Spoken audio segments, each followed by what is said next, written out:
Semangat pagi, luar biasa. Yang terhormat kepada Pak Yanda selaku Manajer Marketing and Sales dan kepada rekan-rekan semuanya. Terima kasih atas kesempatan yang diberikan kepada saya dari bagian Marketing and Sales untuk mempresentasikan terkait dengan improvement yang akan kita lakukan, khususnya untuk part availability dan support kita ke customer. Judul improvement yang kita angkat adalah optimalisasi bisnis part support equipment di unit customer A. Sebenarnya apa yang melatar belakangi kita melakukan improvement ini, Pak Yanda dan rekan-rekan semuanya? Semata-mata adalah dari customer voice, apa yang disampaikan customer terkait dengan support after sales yang kita berikan. Yang pertama, beberapa hal yang perlu kita catat, yang perlu kita menjadi perhatian bagi kita adalah terkait dengan part availability. Banyak beberapa customer, voice dari customer yang menyampaikan keluhannya terkait dengan availability part di kita, terutama untuk unit support equipment yang sudah pernah kita kirim ke customer. Yang pertama adalah support yang diberikan kurang maksimal karena supply part. Kemudian beberapa barang tidak ready di depo atau di gudang kita.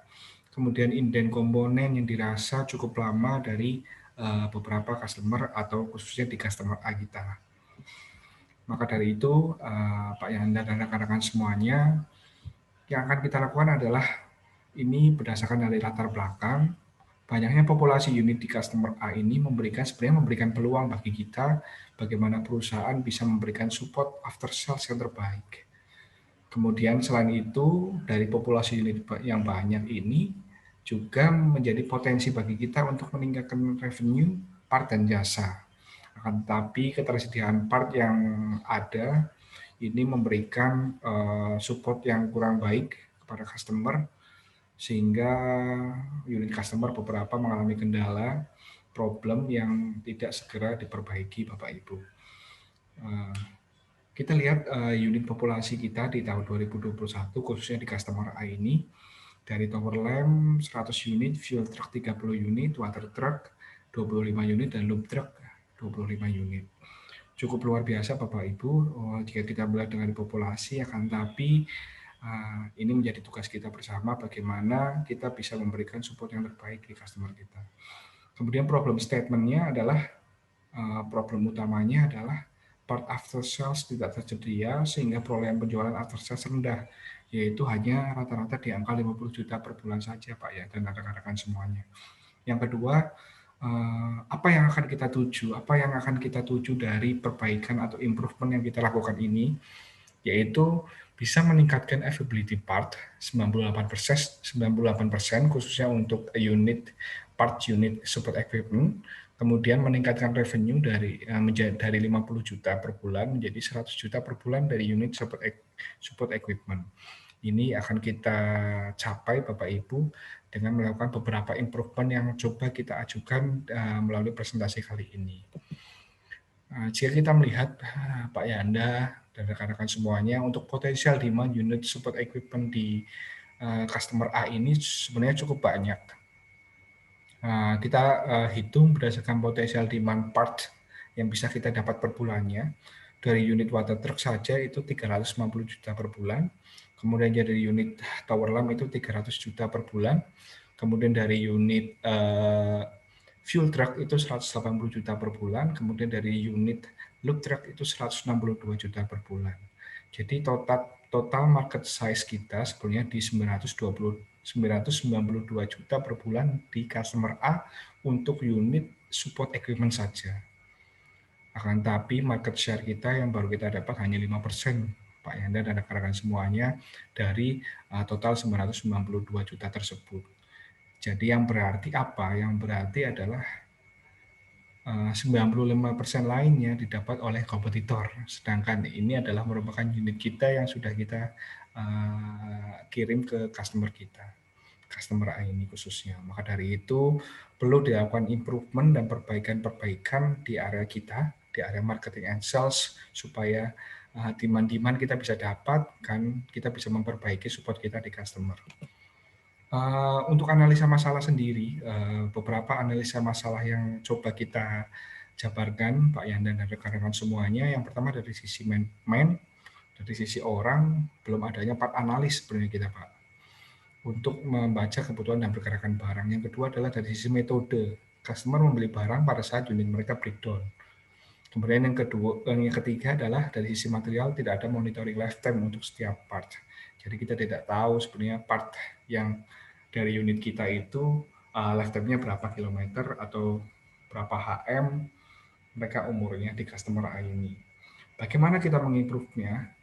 Beberapa perbaikan yang kita akan lakukan, khususnya dari Simen, kita akan mencoba untuk mengadakan part analis untuk membaca pergerakan barang. Jadi ada orang khusus yang membaca terkait dengan pergerakan barang nanti.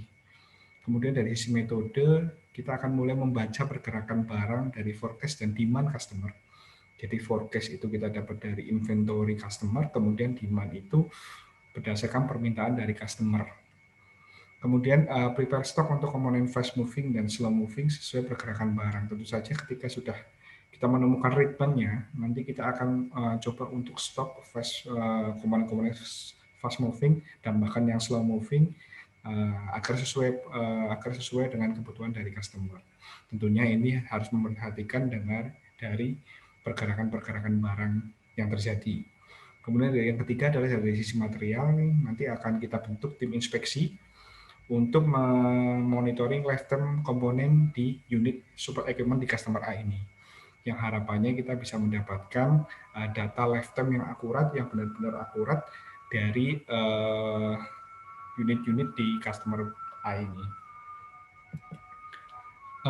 Berikut adalah improvement yang coba kita lakukan, Pak Yanda dan rekan-rekan semuanya. Yang pertama adalah prepare stock. Bagaimana kita dimulai dari mungkin ini kita mulai awal Bapak Yanda dan rekan-rekan semuanya dari customer terlebih dahulu.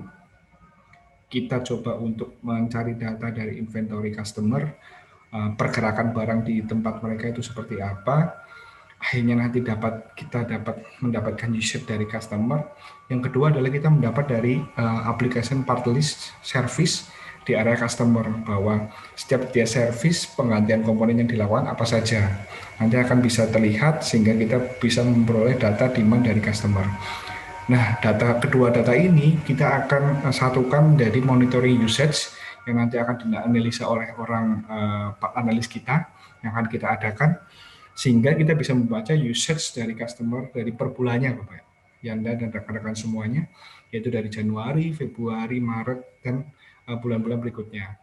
Monitoring usage ini digunakan untuk apa? Digunakan adalah untuk prepare stock. Jadi kita bisa memprepare stok dengan baik, yang akhirnya adalah availability part kita terjaga, dan kita bisa support customer dengan baik. Ya akhirnya apa? Akhirnya adalah tentu saja order dari customer yang akan menambah revenue bagi kita, dan bagi customer akan tercipta customer satisfaction, tentu saja kepuasan dari pelanggan karena unit mereka merasa tersupport dengan availability part. Kemudian improvement yang kedua adalah unit inspection. Nah, unit inspection ini kami akan lakukan rutin per minggu berdasarkan schedule yang kita buat nanti. Jadi unit inspection ini digunakan untuk apa? Yang pertama adalah kita memperoleh data kerusakan dan lifetime part per komponen di unit support equipment di customer A ini. Yang akan kita dapat apa? Yang akan kita dapat adalah data lifetime yang akan menjadi data bagi part analis kita untuk prepare stock. Kemudian kita juga nanti bisa dorong ke bagian sales, yaitu rekomendasi dan penawaran part sesuai dengan hasil inspeksi tersebut. Sehingga kita bisa menawarkan dari customer, dan karena sudah dianalisa oleh part analis dan sudah di-prepare stoknya, jadi stok bisa available dan unit customer bisa dieksekusi karena mereka melihat bahwa stok yang part yang kita rekomendasikan itu ready. Jadi customer bisa mengeksekusi untuk kerusakan-kerusakan di unit mereka. Ya akhirnya apa, Pak Yanda dan rekan-rekan semuanya, ini akan menambah revenue bagi kita juga, terutama untuk part dan jasa juga kita bisa dapat.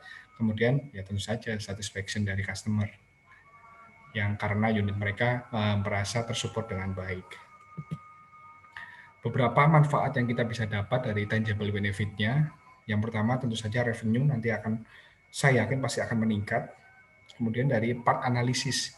Jadi kita ada analisis part yang benar-benar terukur berdasarkan beberapa data yang kita dapatkan. Yang kedua adalah forecast part di 3 bulan ke depan. Jadi kita bisa memforecastkan kira-kira barang apa saja yang nanti akan diorder atau akan kita stok di 3 bulan ke depan. Kemudian yang ketiga adalah part lifetime, tentu saja kita bisa menganalisa lifetime part kita, unit support equipment di customer A ini sebenarnya berapa lama sih? Nah, kita bisa dapat itu juga. Kemudian keempat adalah saja physical availability bagi customer. Physical availability, jadi unit customer itu bisa tersupport dengan baik sehingga dia bisa menjaga PA mereka. Dari intangible benefit tentu saja Bapak Ibu, customer satisfaction itu yang utama. Yang kedua adalah customer intimation. Kita bisa menambah customer intimation kita dengan customer ini berjalan dengan baik. Mungkin itu Pak Yanda dan rekan-rekan semuanya perlu bersinergi bersama kita dari tim marketing and sales sehingga improvement yang akan kita lakukan ini bisa terlaksana dengan baik. Sekian dari saya. Terima kasih atas perhatiannya dan semangat pagi.